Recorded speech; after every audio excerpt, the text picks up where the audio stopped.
Welcome to Haaretz.com. I'm Amy Amiga. Days after Prime Minister Benjamin Netanyahu blew up his coalition, Israel is headed for elections on March 17.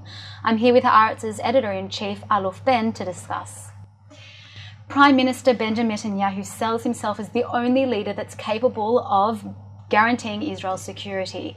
How do you think the way he led Israel through the war with Gaza will impact his chances of re-election? Well, Amy, the war in Gaza is a major reason for public disillusionment with Netanyahu. And not only because it ended up in what most Israelis see as a very frustrating stalemate with Hamas, that's a much smaller military power than Israel's, but also because up until the war in Gaza, or the crisis leading to the war in Gaza last summer, Netanyahu was the Israeli leader under whose watch there was the smallest number of funerals of soldiers or of civilian victims of terror. And this was a winning card for Netanyahu, and rightly so in the eyes of many voters.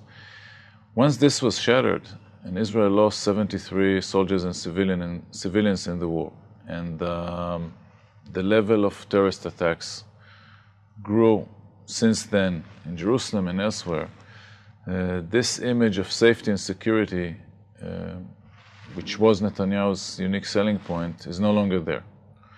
And in this way, I think it was one of the major reasons for the coalition's downfall and the early election is this public disillusionment with the way the government handles security. Who do you think would be a possible alternative for Israeli Premier?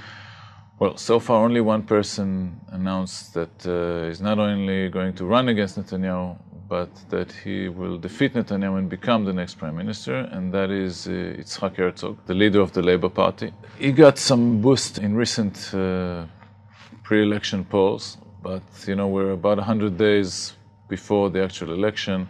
It would be more difficult for a candidate from the center-left like Herzog to put together a coalition compared with a right-wing candidate like Netanyahu's.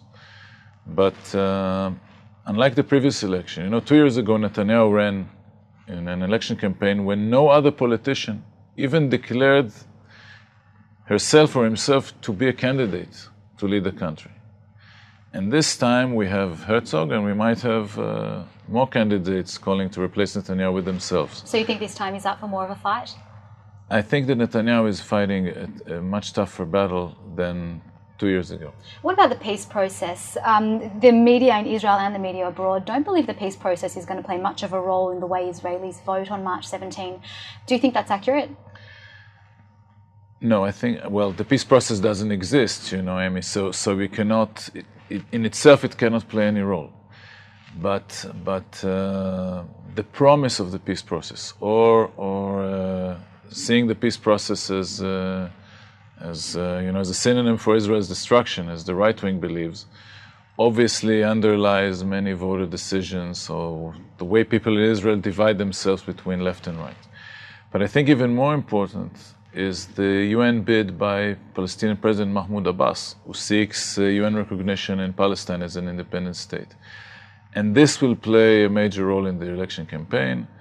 And Netanyahu might have timed the early election to coincide with that UN bid because this struggle with the Palestinians and with European governments and maybe even with the American government helps Netanyahu to position himself as the nationalist who takes care of Israel's security while his opponents are helping the enemy by not resisting this UN bid in full force like he would. Last night, US Ambassador to Israel Dan Shapiro may have made a hint to the Israeli voters when he said that President Barack Obama is still committed to achieving the Israeli-Palestinian peace deal. Do you expect that the Americans are going to intervene at all in this election campaign? Well, this hint can work both ways. If you oppose the peace process, this hint tells you go and vote for Netanyahu or for other right-wing parties to prevent Obama's designs for Israeli-Palestinian peace.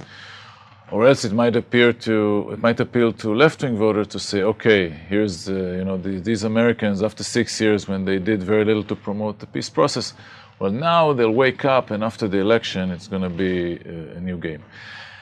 I don't think that this statement is important in itself, but I think it's clear to all Israeli voters, as to anybody who watches Middle East politics, that there is a very bad rapport between Netanyahu and President Barack Obama. And clearly this is a major factor.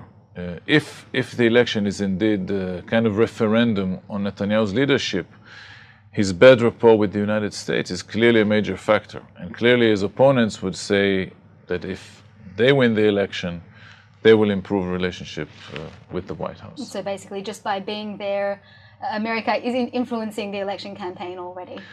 Well, you can argue that Obama would support anything but Netanyahu slogan. Yeah. All right. Well, thank you very much for joining us, Aluf Ben. It's always a pleasure, Aimee. I'm Amiga, and you're on Haaretz.com.